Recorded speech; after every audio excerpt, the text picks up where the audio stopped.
Quarantine കാലത്ത് വരച്ച Bible ചിത്രങ്ങളുടെ പ്രദർശനം വത്തിക്കാനിൽ ഒരുക്കി മലയാളി വൈദികൻ ശ്രദ്ധേയനാകുന്നു. ക്വാറന്റൈൻ കാലത്ത് 25ഓളം ബൈബിൾ ചിത്രങ്ങളാണ് വൈദികനായ ഷിബിൻ വരച്ചെടുത്തത്. ഓൺലൈൻ ക്ലാസുകൾക്ക് ശേഷമുള്ള ഒഴിവു സമയങ്ങളിലാണ് ഫാദർ ഷിബിൻ ഈ ചിത്രങ്ങൾ ക്യാൻവാസിൽ വരച്ചെടുക്കുന്നത്. പല ചിത്രങ്ങളുടെയും രചന വചനം പഠിക്കുന്നതിൻ്റെയും പ്രാർത്ഥനയുടെയും ഭാഗമായിരുന്നു. തിരുവചനത്തെ ധ്യാനിക്കുമ്പോൾ മനസ്സിൽ രൂപപ്പെട്ട ചിത്രങ്ങളെ പകർത്തിയെടുക്കുകയായിരുന്നു.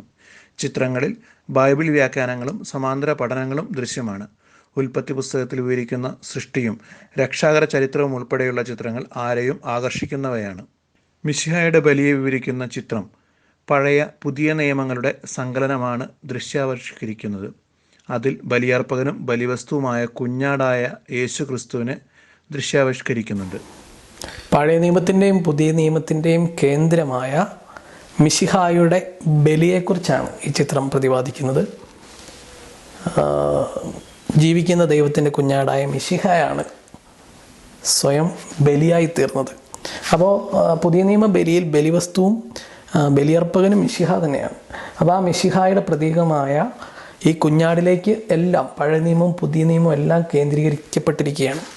പഴയ നിയമ പ്രതീകങ്ങളായ അബ്രാഹത്തിൻ്റെ ബലി, വാഗ്ദാന പേടകം, മോശ, ആ മോശയ്ക്ക് ദൈവം പ്രത്യക്ഷപ്പെട്ട കത്തുന്ന ഉൾപ്പടർപ്പ്, അതുപോലെ മോശയ്ക്ക് ദൈവം കൊടുത്ത 10 പ്രമാണങ്ങൾ, അതുപോലെ ഏലിയാ പ്രവാചകന് ദൈവം കാക്ക വഴി അപ്പം കൊണ്ടു കൊടുക്കുന്നുണ്ട്, അത് ഒക്കെ ചിത്രീകരിച്ചിരിക്കുന്നു. അതുപോലെ ഈ ക്വാറന്റൈൻ ദിവസങ്ങളിൽ അച്ഛൻ വരച്ച ചിത്രങ്ങളിൽ എല്ലാം തന്നെ 25ഓളം രാജ്യങ്ങളിൽ നിന്നുള്ളവർ താമസിക്കുന്ന നെബുംസിയാനും കോളേജിൽ പ്രദർശനം നടത്തി.